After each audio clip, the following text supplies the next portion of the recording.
was a long time back when everything went into the piggy bank. Literally, savings meant putting money in the bank, followed by trusted old fixed deposits, government schemes, gold, and the lights. The finance industry saw the advent of mutual funds, PMS, AIFs, and the likes. With so many investment avenues available on a platter, it can become quite intriguing for an investor to choose investments that are best suited in achieving one's own financial goals. Obviously, our investment journeys evolve in different ways with twists and turns of its own. As investors, if we invest in one asset class today and literally call it a day or go to sleep, we are likely to wake up the next day with a surprise. If I've taken you back to a time when doing something similar, viewers, something similar that might have happened in your case, do share your experience with us in the comments below. We are all here to share our experiences and learn from each other. Welcome or welcome back to the My Fun Bazaar Academy.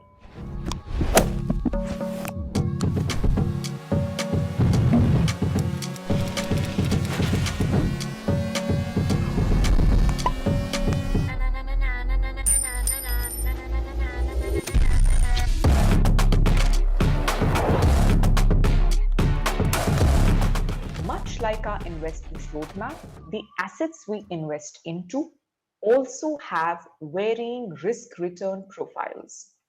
In today's special episode of the My Fund Bazaar Investor Awareness Show, we have Aditya Birla Sun Life Mutual Funds ensuring that we have the maximum probability of meeting our goals, exclusively focusing on asset allocation.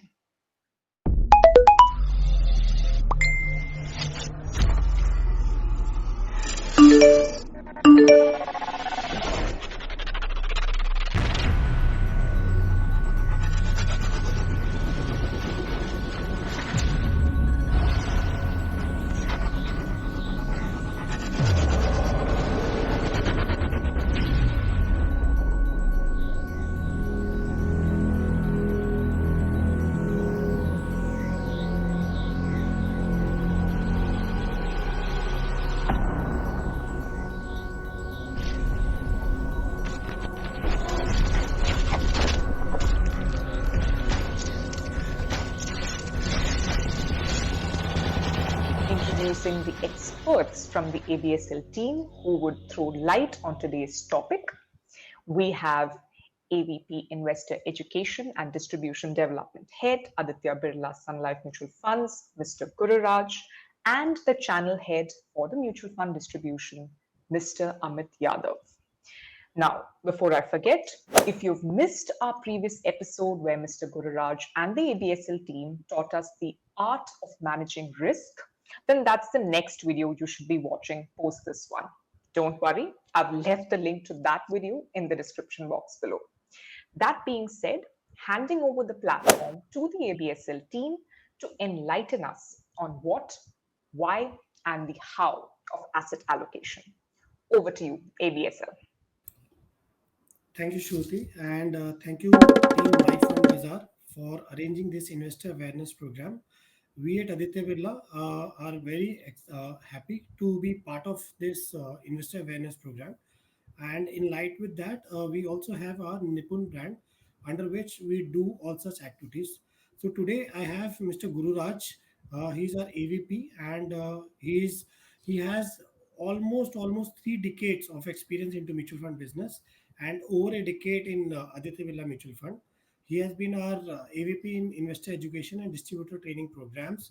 He is postgraduate in statistics, and he is has done many sessions on this line. Today's topic of asset allocation is one of the most prominent because in the past we have seen or witnessed that winners keep rotating. At times, if you go sometime back in the history, either it was a real estate product, or it a gold, or say bank deposits, or even a mutual fund or equity.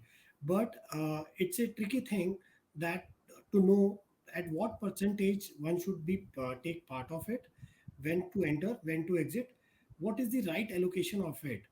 Is it only one asset class sufficient for it, or we have to be in various asset classes?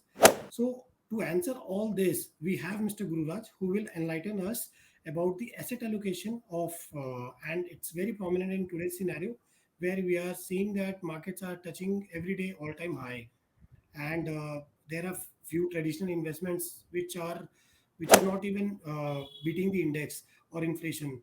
So in such scenario, what one investor should do, Gururaj sir will tell us more about it. With this, I invite Mr. Gururaj sir. Gururaj sir, over to you. As Shruti was mentioning earlier, we did a module on understanding risk and return, and today I think connected topic is asset allocation. So definitely we'll understand more about why asset allocation, how all that we'll discuss in today's session. So as I said, today we'll understand the importance of asset allocation, and of course we'll start with the first thing. What is asset allocation? All of us know, right? When we are young and when we use, I mean, I still remember my initial days. First time when I was getting into a train and traveling to Mumbai, the first thing my parents said is, whatever money you have, you spread it across various pockets. Right? Because, there was always that threat of somebody pickpocketing and losing all the money, right? I think that is what is, in simple terms, asset allocation all about. Never keep your money in one place. I think Shruti was also mentioning in the beginning, because we are used to keeping money in one place, and absolutely that's not the way to manage our money. So the first thing is, if you ask me what is asset allocation, putting money in different asset classes, that is what is asset allocation. People will always say, right, you'd have heard this term constantly, don't put all your eggs in one basket, right? That's the point. Never put all your money, however confident you are, right? Because markets can fool anybody. So never put your money in one place and think that I've taken a very good decision and I'm very confident this will work for me. I think we need to be clear about it. That's why the importance of asset allocation. Once we understood what is asset allocation, the second important question which we need to understand is how much percentage in each asset class, right? As we said, if you look at what are the asset classes, basically we can talk of two asset classes. We call it as equity and debt, right? Apart from that, these are the two major asset classes. Apart from that, you always have gold, real estate, right? And then arts is again another asset class which is becoming popular with the HNI guys. Yeah, slowly we are evolving. So the point here is, as for a normal guy who wants to invest, then you can restrict yourself to three asset class: equity, debt, and gold. And any case, each of us will be owning a home, or we would have taken a housing loan. So by default, we'll always have real estate as a part of our investments, right? So in any case, you are already holding four. So for me, this four is good enough. One is basically to stay, and the remaining three is for investment.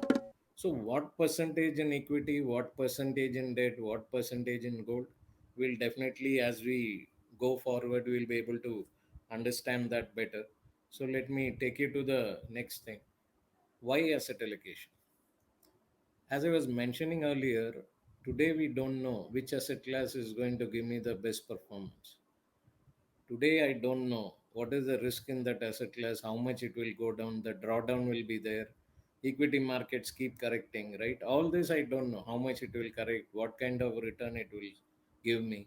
So when I'm not certain about so many things, the next best thing what I can do is have money in all these three asset classes. That's the easiest I can do. So basically, what we are trying to achieve by asset allocation is optimizing the risk and return in a portfolio.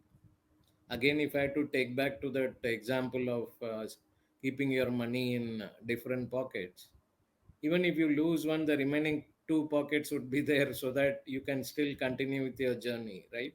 So that's the whole point. So it is question of optimizing the risk and the return. And another way of looking at it is Given an amount of risk, what is that return I can optimize? The third is, yes, at the same level of risk, can I improve the return? This I will explain with an example also. So if somebody asked me this basic question was, why should I do an asset allocation?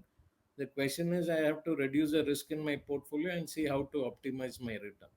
That is why we have to do asset allocation. And as I mentioned, I don't know which asset class is going to perform in the next year or this year. I don't know. So the next best thing what I can do is have money in those three or four asset classes. And this is exactly what I wanted to share with you. You can see here, right? 2011, number one was gold was doing very well, right? 2012 mid cap was number one. 2013 S&P 500 gave a best return 30%. 2014 again mid cap. Then the Crisil Composite Bond. 2015 debt fund gave a better return. 2016 also debt funds gave a better return. 2017 small cap. 18 again gold. 19 again S&P 500. 20 again gold. And up to March, if you look at 14%. This is exactly what I was saying. I don't know which asset class is going to give me the performance. And for example, what normally people make that mistake is they always chase returns, right? See, for example, 2017 when market gave 57% in small cap, everybody started investing in small cap value funds and all that.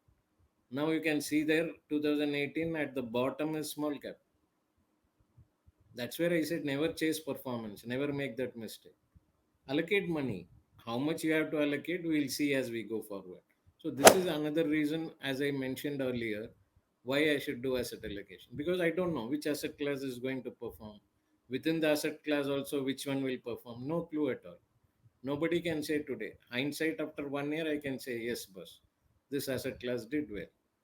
But today I cannot take a bet on it. This is the asset class, so put all my money in gold. Somebody does that, right? Somebody will say, I have very inside information. I know for sure equity is going to do very well this year. Put all your money in equity. Then if market corrects like what happened in March, you will have sleepless nights after that. That's where I always say key asset allocation is the key to manage your risk.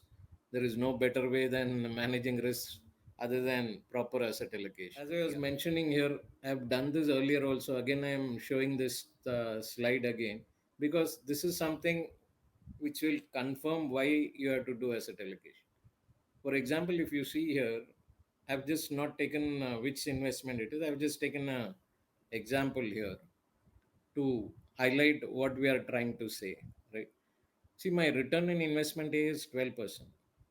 The volatility in that investment is 12%, which is what we call it as standard deviation. Investment B is giving me 8%, but the volatility is much lower, 6.22%. See, somebody who doesn't want to take risks, you will always say, boss, I'm okay with 8%, but volatility is less, so let me put all my money in B, right? That's exactly what many of the investors will do, especially who are looking at traditional investments. The point here is I'm not optimizing my return here. If you see here, this is a safe bet. Volatility is less, I'm getting a decent return of 8%. So you will say that, okay, I don't want that risk. I am happy with this 8%. But the issue is you are missing an opportunity.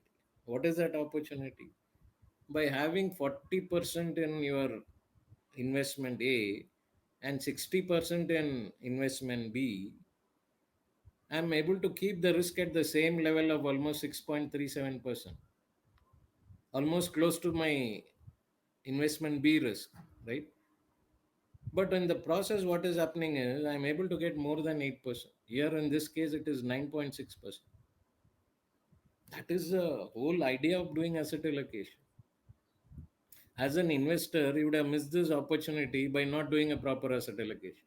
If you have put all your money, both case it is the same, right? Somebody would be very bullish on equity. You will go and say, no, no, no, no, I want 12%. Let me put 12%. So you are taking a higher risk. If market corrects, that's where you will get hit. That's where we always say a good asset allocation of even a 40-60 will work wonders. So the whole objective as an asset allocation is I want to highlight this point again and again. It is not maximizing return. It is optimizing return given a level of risk. So I'm trying to maintain that risk at 6.22%. So can I generate a higher return? Yes, this example is showing that. Same case earlier, as I said, I had done it in an index fund and gold fund. I've explained it in the earlier. If you see my earlier video also, you will see this chart. Same case we have done it here. A combination of 60-40 in index fund and gold fund with the same level of risk, I'm able to generate here a higher return, 8.2. This should convince you why you should do asset allocation. The second point here is, how do I choose these two asset classes? Right?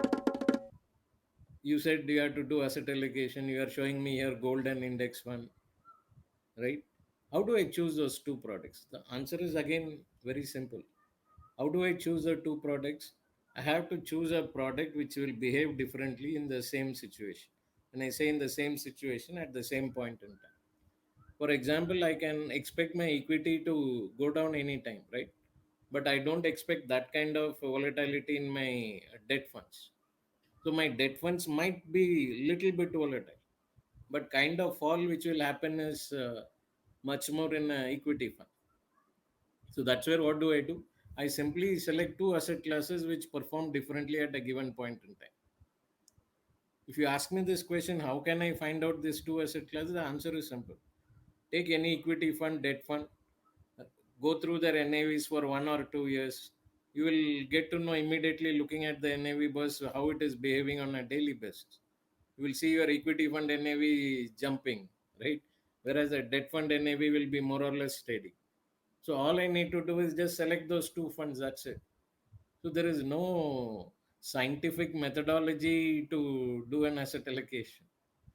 It's simple. I have to select two asset classes which behave differently at same point in time, right? So what is that point in time? It is up to you. We will see that also as we go forward. So these two charts actually should convince you why I should do asset allocation. So the point you have to take from these two slides is, yes, I'm able to optimize my return at a given level of risk. That's the point I want to highlight here. So now the next question is, how much in equity, how much in debt, how much in gold, right? What percentage? I was saying that, right? In the first beginning slide, percentage, how much? How do I decide that percentage? Yeah. So the again, it's something very basic. First is always be clear what are the goals you want to achieve and the time frame what in which you want to achieve that goal. Say for example, if you say that I am planning for my retirement and you are only 30 years old, you have 30 years of time to achieve your goal, right? You want to create a good corpus for retirement. Somebody might say, no, I have a 2 year goal. I have to buy a car. So my goal is only for 2 years. In 2 years, I have to buy a car. So first thing is you be clear what is the goal you want to achieve. Second is what is the time period you are looking at. These two are very important. Yeah. After that is your risk appetite. I may come and say, because equity in long term will give very good returns. But an incident like March 20 will give you sleepless nights, then obviously you are not ready to accept that kind of volatility.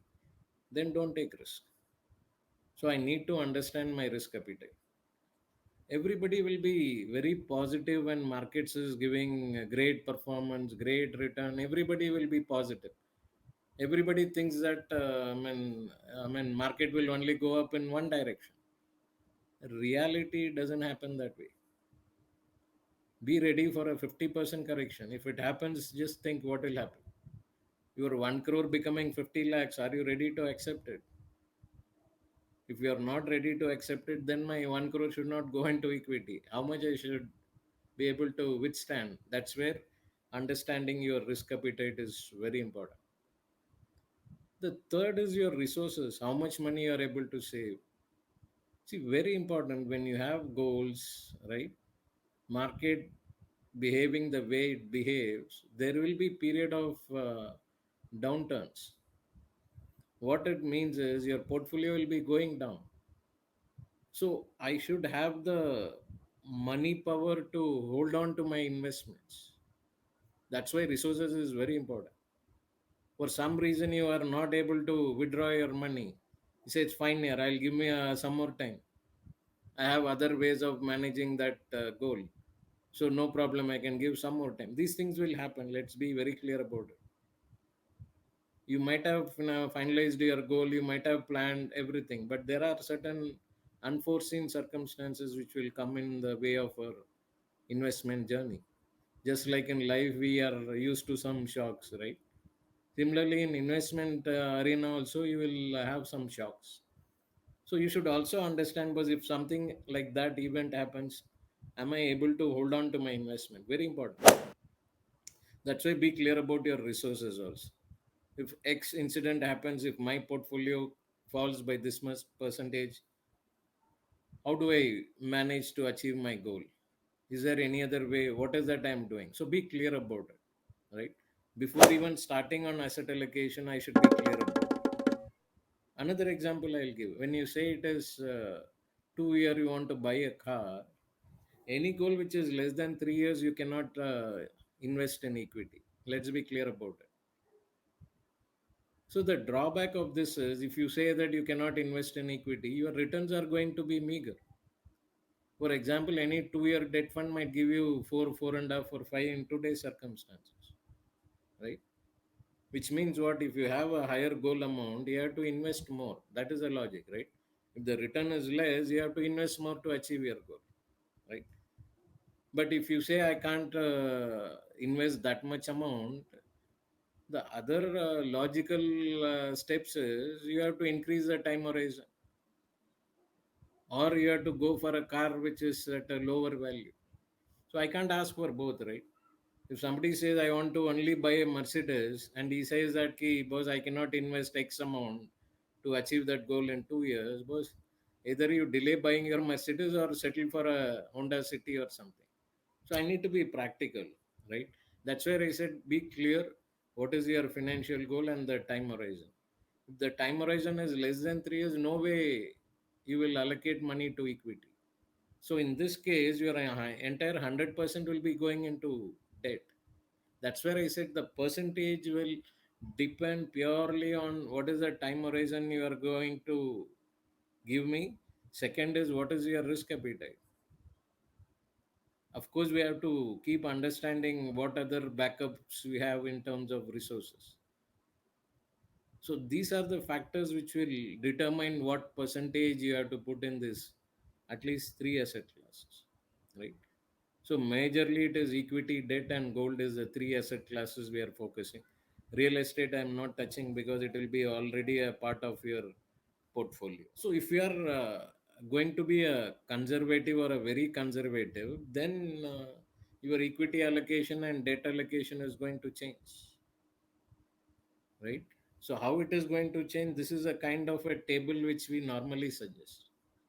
If you are very conservative, not more than 15-20% in equity.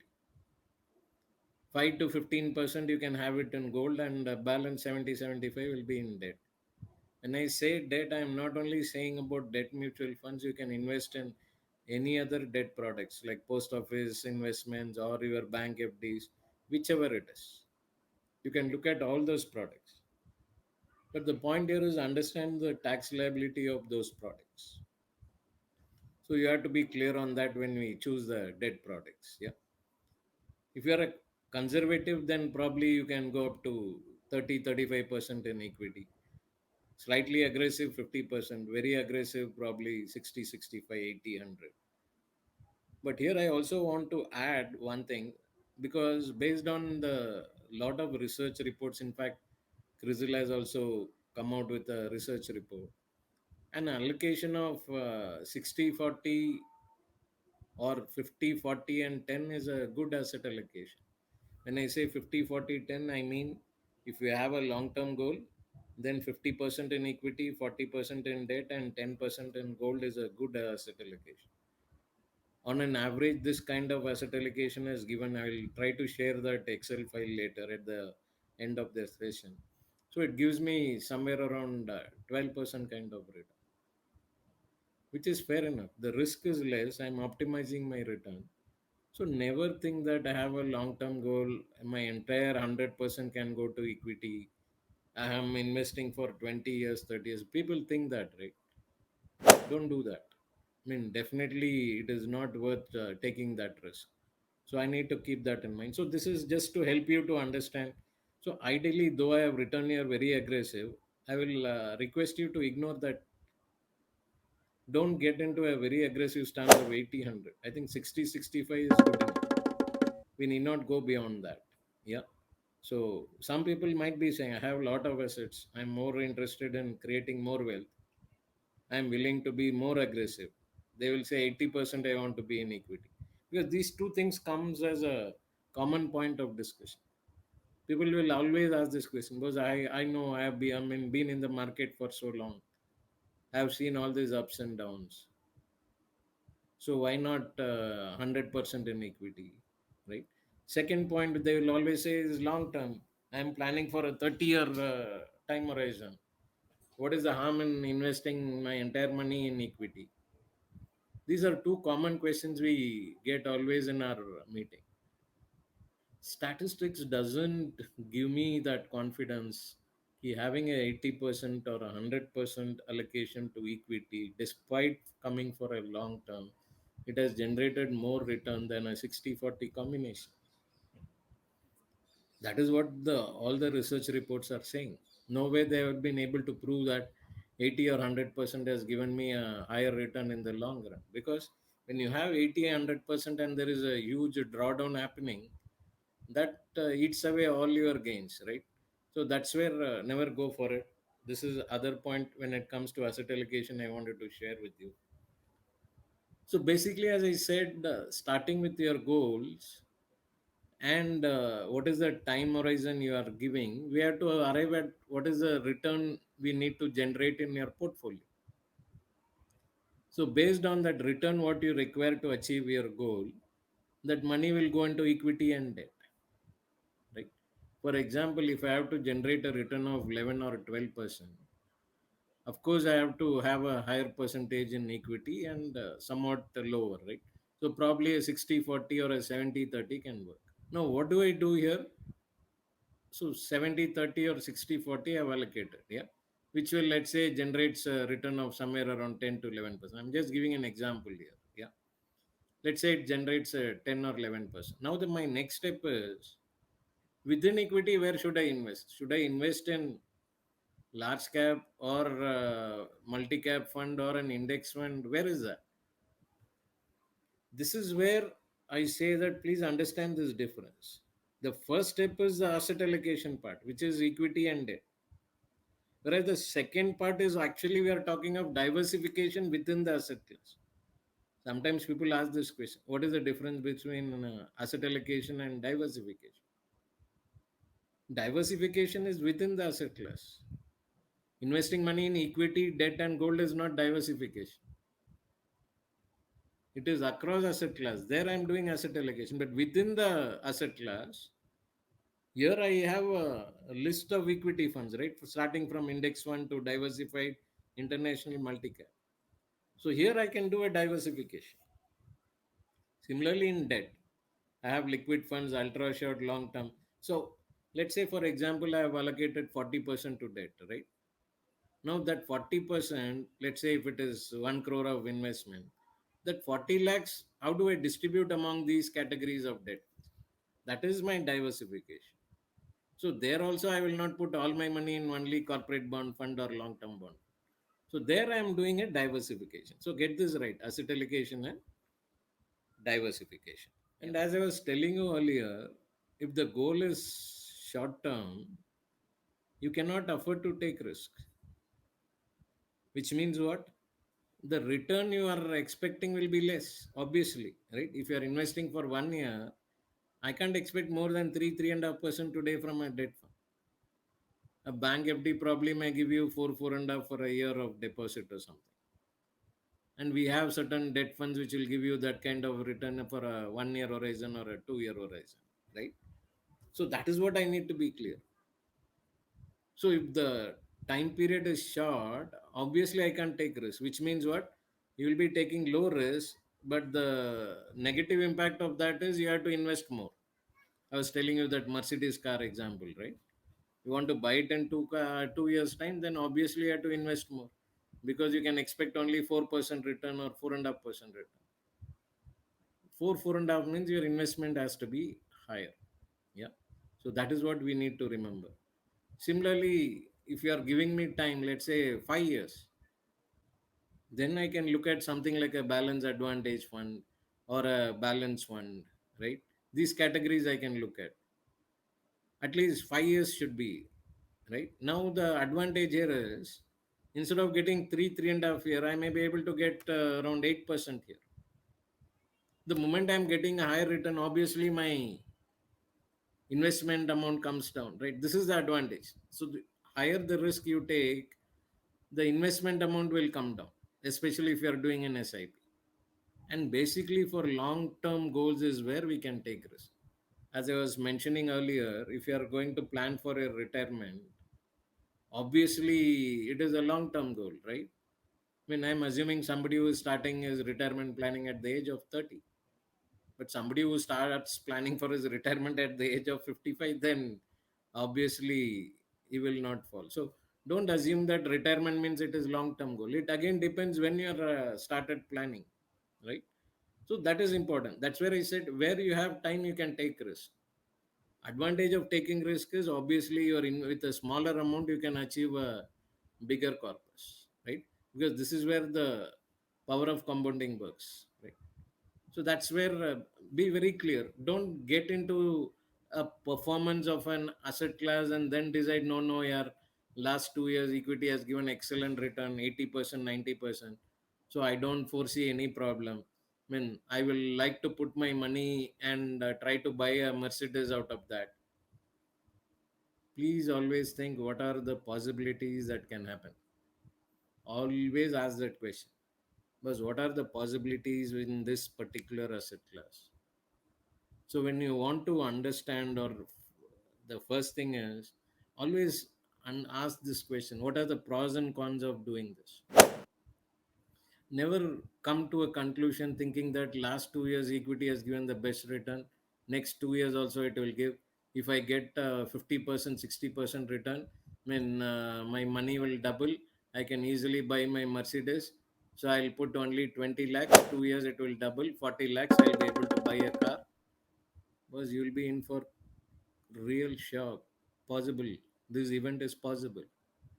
Your 20 lakhs can become 10 lakhs, right? That's where I said, be very clear. These are some basic things which you have to follow. Never be greedy. Never be greedy. Yeah. So follow this basic rule, and based on this rule only, we are showing you this slide where we can actually show you which categories of mutual funds you can look at. That's where I always say mutual funds are a better route to do your asset allocation, because I have all these categories, right? I have gold funds, I have debt funds, I have equity funds. So these three are good asset classes. And if you don't want to do it on your own, then we have those categories also, right? Asset allocator funds and all that is readily available. You need not do anything. Put your money in these categories and the fund manager will take care. So all options are available. But the point is, definitely do a proper asset allocation. Yeah. Don't be greedy. Because I've seen in my own experience also, sometimes we feel so confident, right? When especially in a bullish market, whatever we touch, we believe that it will turn into gold, right? Somebody would have given a tips about a particular stock, or today the fancy is bitcoins, right? The kind of returns they have got, people will be too tempted. They'll be too tempted. In fact, I forgot that. They'll say, boss, go and invest in bitcoins. I've got 1,000% return. Next year only you will buy your Mercedes. Why wait for 2 years? Next year only you'll be able to buy. Because the kind of return it has given is 400%, 1,000% in some of that, right? Now, I mean, it is like gambling, right? If you're gambling, you're lucky it turns out to be, then you will start questioning me. You will say, boss, you said you cannot do that. See, I have got money. I am able to buy Mercedes in 1 year. I'll only say that probably you are lucky and probably you have done some good things in your previous past and that's how you have turned lucky. But investments cannot be dependent on luck, right? You ask 10 people, somebody will also share that how he lost money in bitcoins. So don't get into all these investments where you know for sure there is every possibility of losing your money, that too big time. That is where we have to follow these basics of doing asset allocation and be happy with a decent return, because there is no point in rushing and then losing your money, right? That is something which you will regret for life. When we talk of asset allocation, we normally talk of strategic and tactical. I'll just explain with an example. See, for example, you want to plan for your retirement. That is your financial goal. You have 20 years to create the corpus. Yeah. So now, since you have such a long term, we always say 60 to 70% in equity and balance in debt, or a 10% in gold is also okay, right? So I may go for a 60% equity, 30% debt, and 10% in gold, right? Now this combination can generate somewhere around 11 to 12% over a period of 20 years. I mean, I will create a huge corpus. I'll be able to create a huge corpus, right? So now this is what I mean by strategic asset allocation: 60 40 or 60 30 10. This is what in the long run will help me to achieve my goal, right? Now, what happens is sometimes because of various reasons, for example, COVID came and market crashed, right? So this gives me an opportunity to increase that equity portion from 60 to 80%, because I know now market has corrected by 30 40%. Good time to increase my equity exposure. So for a short time, I may increase my equity exposure to 80%. Now this is what I mean by tactical asset allocation. So to achieve your goal, you need to do both these things: tactical and strategic. This strategic asset allocation will always remain the same. For example, again quoting your 2020 example, before 2020 March, I was maintaining this 60 30 10. Now, all of a sudden, my portfolio fell by 30%. So, now what do I do? I may increase my equity exposure from 60 to 80 for a short term. Why? Because market is attractive. When market is cheap, you should increase your exposure to equity. So, I will change it. Now, it has become, let's say, 80 10 10, right? 80 in equity, 10 in debt, and 10 in gold. Now, after 1 year, I find that buzz it has really given me great returns. I could not only cover loss, that additional 20% has given me a great return. So now, after a year or whatever period you are comfortable, I will bring this asset allocation back to 60 30 10, which means what? I'll be booking profit in equity, shifting it again to debt, and maintain that 60 30 10. This is what we mean. So long term, my asset allocation will remain 60 30 term till I achieve my goal, right? 2 3 years before we'll shift to debt. That is also a part of it. So when you have a good advisor with you, you'll be able to do all this work. That's where I always say, man, better to find a good advisor so that you can get his help and all this. Because see, man, what is important here is, please also remember this: you are good in your job, right? Try to maximize your income through your skill sets. Don't get into the investments to maximize your income, because we may not be good in everything, right? So first identify what you are good and just focus on that. So your job should be to multiply your income based on your skill sets, because you will find lot of good advisors whom you can pay a fee and manage your money, right? So that is where, don't get into this. So many people ask this question: should I do it myself? Man, boss, if you have time, better concentrate on improving your skill sets and try to double your income. That would be much easier for you. This is what I was explaining earlier. So at a particular point in time, you can always increase your exposure to equity, but never make this mistake. When I say this, people will also ask this question: now I'm feeling market is very bullish, should I increase my equity exposure? The answer is definitely not. Especially in a bullish phase, don't increase your equity, because which means you are trying to be greedy. Don't do that. Especially if market is really bullish, I mean, I have to see whether I should reduce my exposure to equity or not. So that's where never apply that in a bullish market. In a bearish market, if something is available cheap, what do we do, right? especially before Diwali and everything, when sales happen, if you see that board of 40%, 50% discount, we try to go and buy more clothes, right? Because it is available at a cheaper price. So that's where never do that mistake. No, I'm very bullish in equity. Should I increase my equity exposure? Your portfolio risk actually goes up if the equity exposure goes up, especially in a bullish market. You're only increasing your risk. That's where be careful of increasing your equity in a bullish market. Don't do that. Keep book.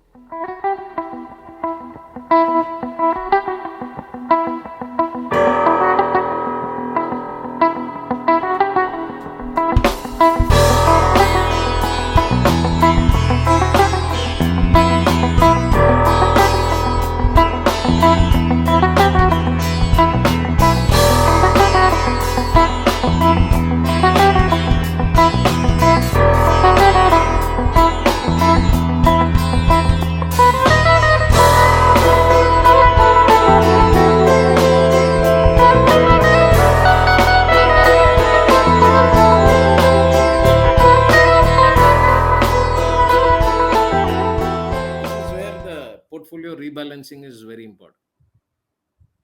This is where the portfolio rebalancing is very important. Yeah. Because see, as I said in the beginning, you don't know which asset class will do well. Imagine when in 2020, again and again I am quoting 2020 for the simple reason it is fresh in our mind, that particular fall. Right? That's why I'm quoting. Otherwise, this kind of fall has happened in 2008 and before that 92 and all that. But what has happened in March 20, you will still be remembering, right?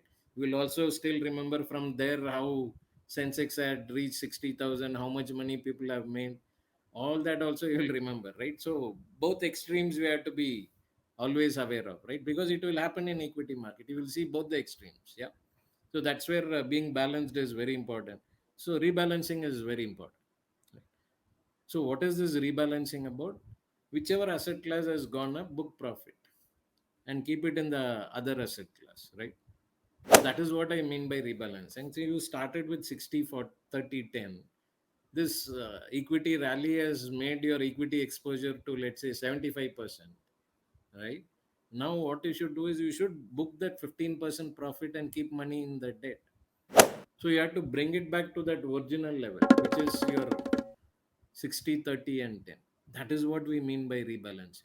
So just doing asset allocation alone is not going to help you. You should also rebalance your portfolio regularly, right? So rebalancing is equally important if you want to achieve your goal.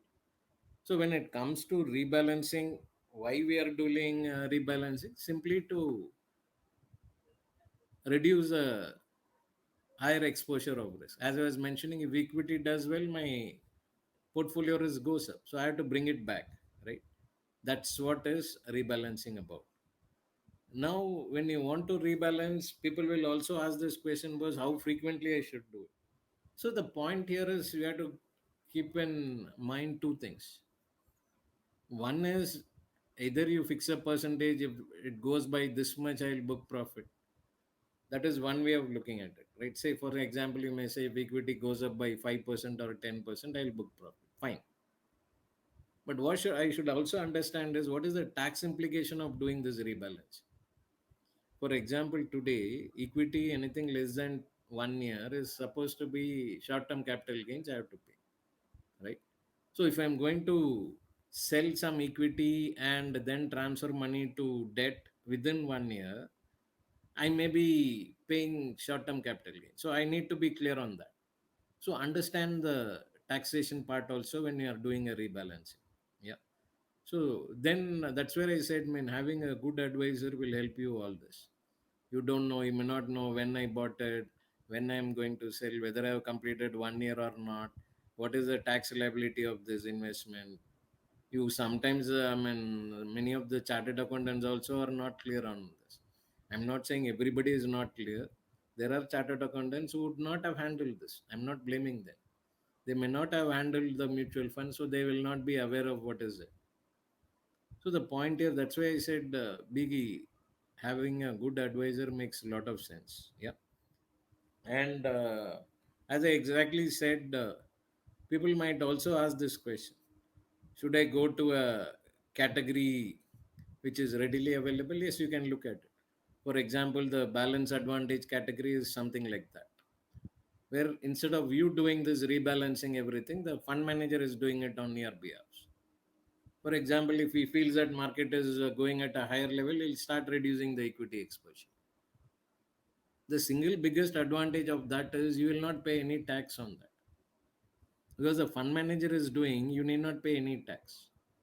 If you are doing it on your own, you are liable to pay short-term capital gains or long-term capital gains based on the time horizon. Yeah, whether you are doing it less than 1 year or after 1 year.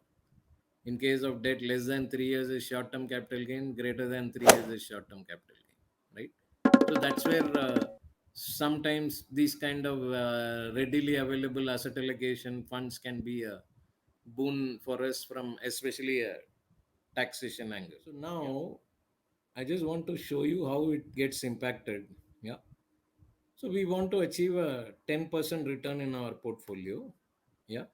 And we have done a 40% allocation to debt and 60% to equity.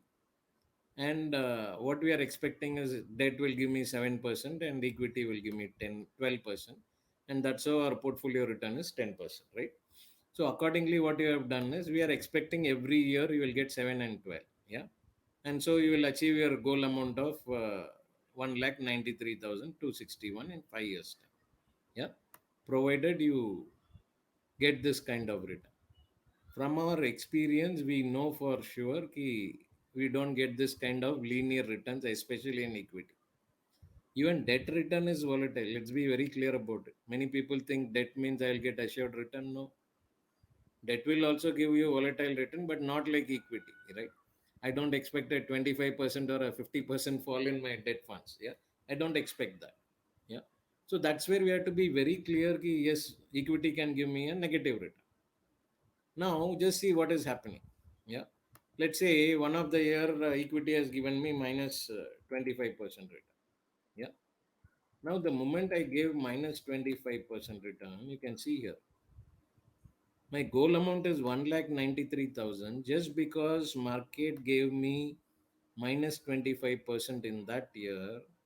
My final goal amount will become 1,54,000. So, no way I'm going to achieve my goal amount, right? So, what is the solution to this? I may rebalance here, right, between equity and debt, but that is not going to help. So when market corrects, what happens is you are short by minus 29,000 at the year end. This is where I said all these things your advisor can help you with all these calculations. Now, what I should do is, as I said, when market falls, you should invest, right? So what I will come and do here is I have to invest in equity, right? So I'll come here and add this 29,304. I'll put some money in equity. Yeah. The moment I put that money in equity, you see my goal is now I'll continue this. So whenever market falls, I have to invest. Simple logic, right? Because that is how I will keep tracking my goal here. And especially if you see here, the year market has fallen, the next year market gives great return, right? Now what do I do? Market, let's say next year gave me 40% return. Yeah. Next year it gave me 40% return. Now what has happened here? I have got a profit of 24,394, right? So I'll book profit here. So what do I do? I'll come and there initially you invested 29,000. Now I'll come and remove this 24,394. Why? Because I got profit the next year. I'll book it. I will not allow it to continue. Earlier I invested, now I am taking back that money. Now you see here, the moment you do that, you are still on course to achieve your goal. This is exactly what we mean by rebalancing. This is exactly what we mean by rebalancing. This has to be done on a regular basis. That's where I said, irrespective of the market, whatever is happening, you are still able to achieve your goal. This is what is important. So sometimes you will put money, when profit is coming, you will take it out. But what is important you have to keep is, boss, I need to achieve this money. This is what is important. How much market will correct, it is not in your control. How much market will correct, it is not in your control. So what is in your control is, yes, boss, I should have money to invest whenever market correction happens. So this is how you do the rebalancing, and this will help you to achieve your goals, irrespective of whatever happens in the market, because market is not in my control, right? So that is what I need to work on. This was that data point which I wanted to share with you. This is a study done by Chris. Just see this, and that too from what, 1997 till September 2020. What they have found out is equity in that period has given 13.7. Imagine 100% money you would have given, it would have given you 13.7.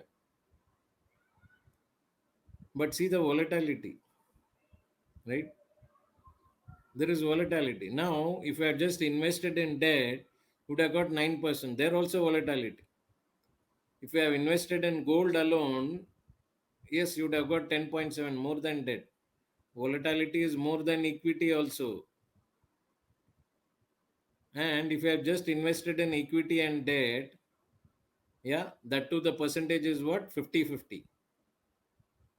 You would have got a better return than both investing in only debt and equity, and with a lower volatility than gold also, than equity also. Now you see the last combination 45-45-10. It has given me a better return than these two combination also, and volatility is slightly more, that's it. And when we do this, we always use this ratio called Sharpe ratio. Some other day we'll talk about ratios. So this is the highest. What is the Sharpe ratio? It is the risk adjusted return. So for this combination, it gives me the highest Sharpe ratio. That's where I always say, see a combination, this three asset class like this has given a 12.8 with much lower risk than putting in equity directly or gold directly. Yeah. And having a good Sharpe ratio. So apart from asset allocation, see, sometimes what happens is we'll be doing all this asset allocation, but the moment the market corrects, you will start withdrawing money from equity. He says, no, no, no, yeah, I'm so much worried. So I want to remove my entire money from equity. I showed you that calculation, right? When market corrected by 25%, by putting your 29,000, you are able to achieve that goal.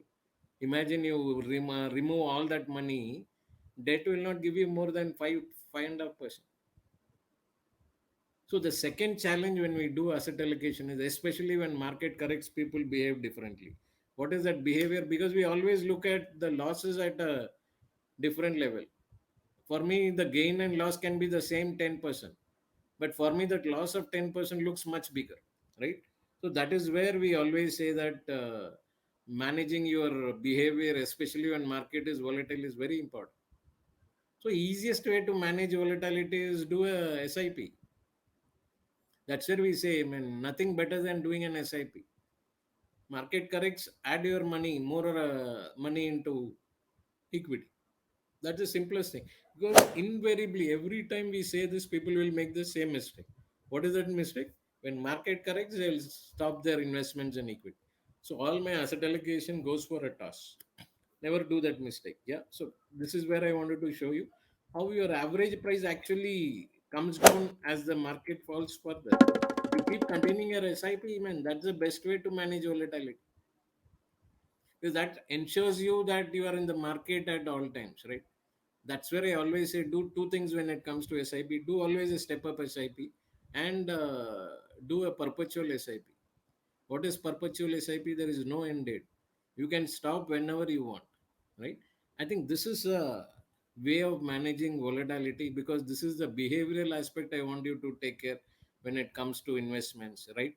So I'll just summarize whatever we discussed. So first thing is you prioritize your financial goals, understand your risk appetite, yeah, do a proper asset allocation, and never chase performance. This is another mistake people do. As I showed you earlier, right? Small cap was doing very well in 2017. Everybody goes and puts money in small cap.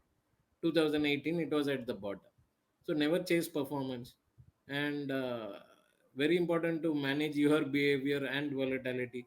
Markets are going to be volatile, so do SIPs and step up SIP, and keep rebalancing your portfolio so that you will achieve your goal, right? So I'll stop here, Shruti. Okay, having understood that while all of us aspire to create wealth for ourselves and for the comfort of our families, as Mr. Gurraj has said, with the cost of living on the rise, it is imperative to understand a host of factors before obviously one binges into risky asset classes to achieve one's life goals. So, thank you, Mr. Gurraj, for your insightful expert knowledge on the same. Viewers, if I know you might have a lot of questions, in fact, on your mind, so do leave them in the comments below. Meanwhile, I am going to take up some frequently asked questions to further clear the mist on asset allocation. Okay, with that, so I head to the first question, which is what is the ideal asset class allocation for salaried people? Over to you, Mr. Braj. Yeah, asset allocation doesn't depend on particular sector or group of people. For example, you said salaried class, right? There is no specific asset allocation for salaried class or anything else.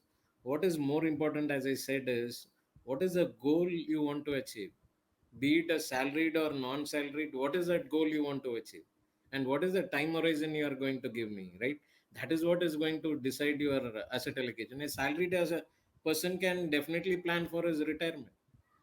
So if he is planning for a retirement goal, obviously I will have a higher allocation. That, as again I said, based on the time horizon is giving. Somebody can plan for retirement at 58 also, and somebody can plan at 25 also.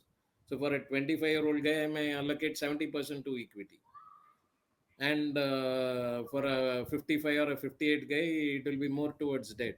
I may give only 20% equity. So that's where I always saying, I mean, your asset allocation is going to depend on what is the goal and time horizon you are looking at. Moving on, is there anything specific one needs to know about asset allocation before investing? Understand how the asset class behaves. Yeah, people only see that equity means it will create huge wealth, and they forget conveniently until they face that drawdown, right? So that is where each of the asset class be very clear how it behaves, what is the reasonable amount of return we can expect. For example, when gold in a particular year would have given exorbitant returns, but at the same time gold has given me negative returns also. So I need to be clear of that, right? Otherwise, I mean, always that opinion is that equity means I can really double my money in no time, right? So never get into it. So understand clearly, because what is the risk in that asset class, what is a reasonable expectation of return in a given period, right? Whether that risk in that asset class matches with my risk appetite. I think these are some of the questions we need to be clear before choosing the asset class. So, viewers looking to invest, those are the things you need to keep in mind about asset allocation. Thank you, Mr. Gururaj. Moving on to the next question, is there any particular strategy one needs to keep in mind in terms of deriving the perfect asset allocation? I can only say there is nothing perfect in life, also, right? I mean, given a choice, we want to probably get Aishwarya Rai or any other heroine as our wife in life, right? But we know, I mean, what we can expect. So the same case, nothing, I mean, perfect, yeah. Investments also. That's where I always say there is a lot of connection between life and investments. So you can never ask for the best thing to happen, right? Somebody else is also looking at the other way, right? Whether you are the best for him or her. So the point what I want to say here is there is absolutely nothing like the best asset allocation. It is purely simple thing, which is nothing but what is the financial goal you are looking at, what is your risk appetite, what is the time horizon, and follow those thumb rules, right? If you have a long time horizon, you can take a risk in terms of investing. If the time is very short, absolutely don't take any risk. Then it is like gambling, which you should never do that, right? And second important thing is, even if you have time, sometimes people ask this question, because I have a lot of money, there is absolutely no need for me to take risk. Then don't take risk. Very simple. Then don't take risk. If you have a lot of money and you can manage without taking risk, then why to take risk? So keep this in mind. But if you don't have enough money, and you want to achieve a bigger goal, then obviously you have to take risk. So which means what, you have to give time there. That's the point. So don't even imagine that there will be a perfect asset allocation which can give me the desired result. Definitely not. As I said, that rebalancing everything works along with it. That's where nothing like a perfect asset allocation. Yeah. Moving on, the next question, you did speak about asset allocation, rebalancing, and you just mentioned it a while back. Now, the next question is related to that. I mean, someone's asking us, how often should asset allocation rebalancing happen according to you? First, put a limit. What is that limit? When it reaches, you want to remove money, right? It could be 5%, it could be 10%. So that is one way of doing it.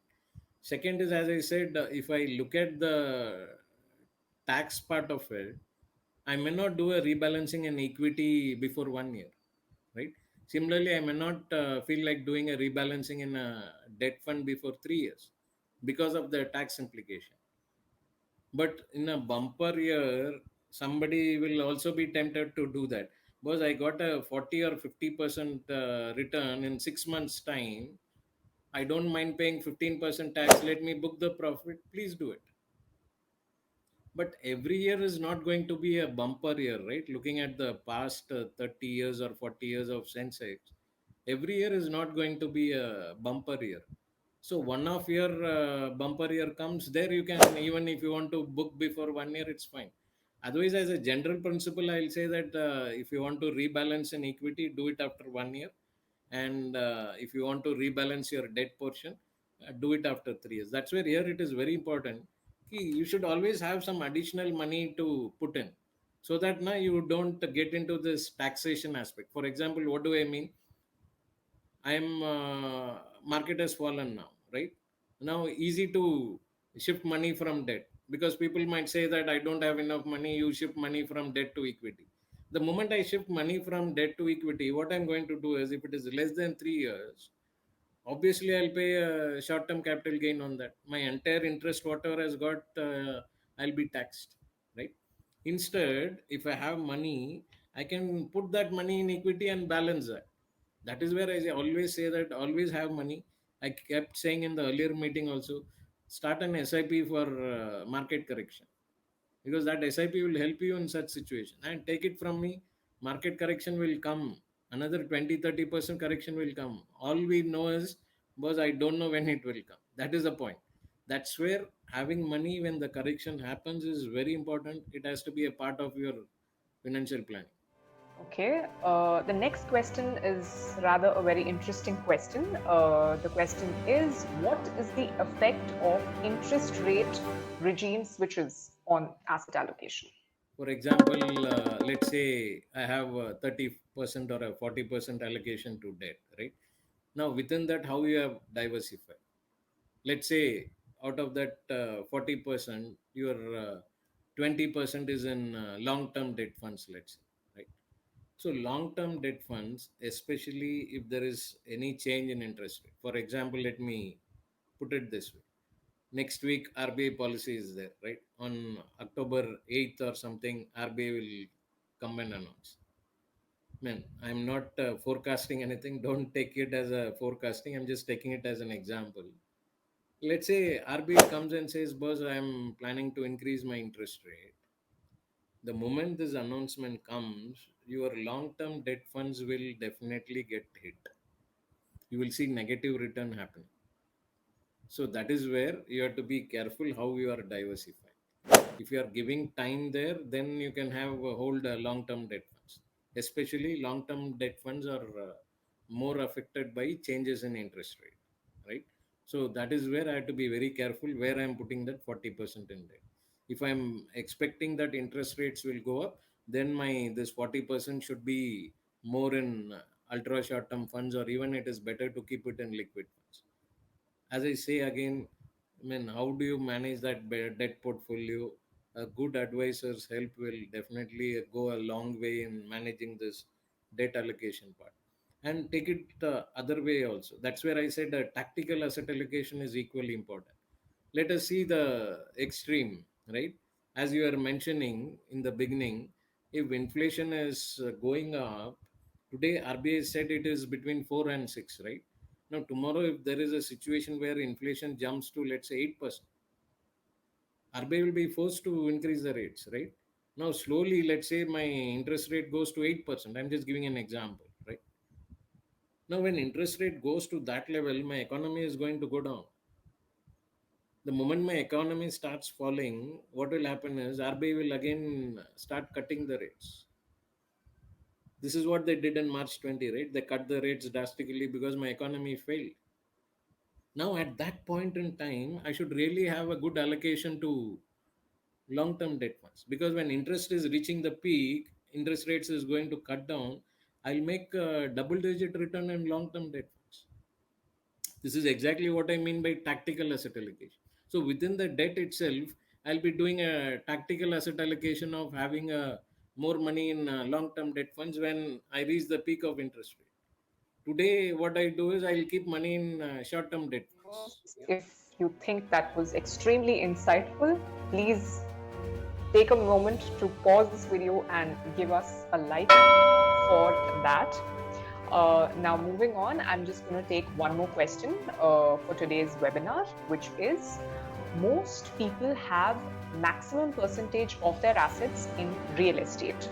So, how good is it according to you? I mean, you should never put your money in one asset class. Yeah. And unfortunately, real estate has not been doing well for so many years. And today we are seeing some kind of revival happening for the simple reason my interest rates, housing loan interest rates are low. We have come down to 6.5%, right? So at this point in time, a lot of buying is happening, so the prices might go up.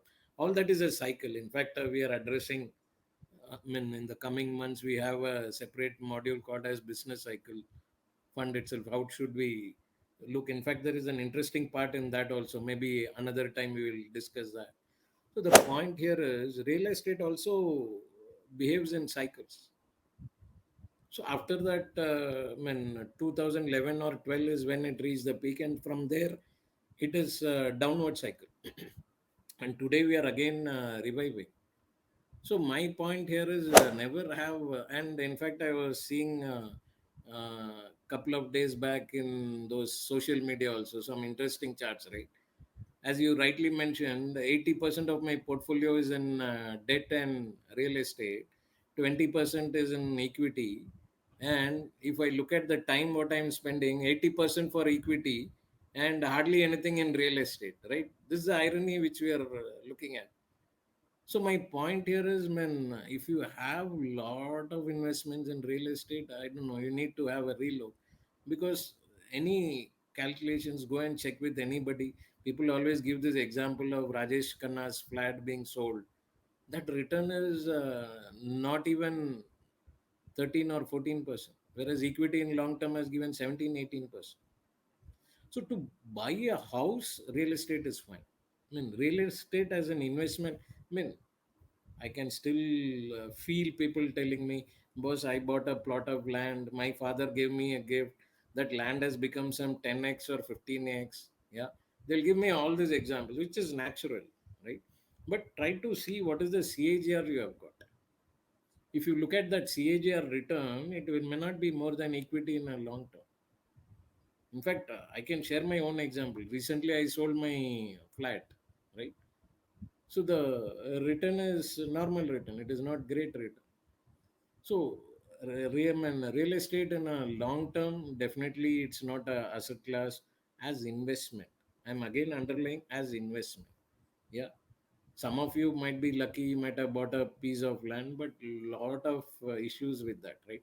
So I stay away from buying a plot of land or something, because my experience has been bad. When I say my experience, looking at the experience of near and dear, some of the family member, they were threatened and asked to sell it at a throwaway price. They came with a knife and said, either you sign it or boss, this is the amount we'll give, right?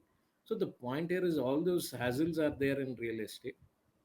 So that's where I always stay away from buying this plot and other things. I used to invest in housing, so they're more for my stay purpose, and that's it. So otherwise, man, definitely not worth holding a higher percentage in real estate. Yeah, that's my personal opinion again. Okay, with that, we come to the end of today's webinar in partnership with ABSL.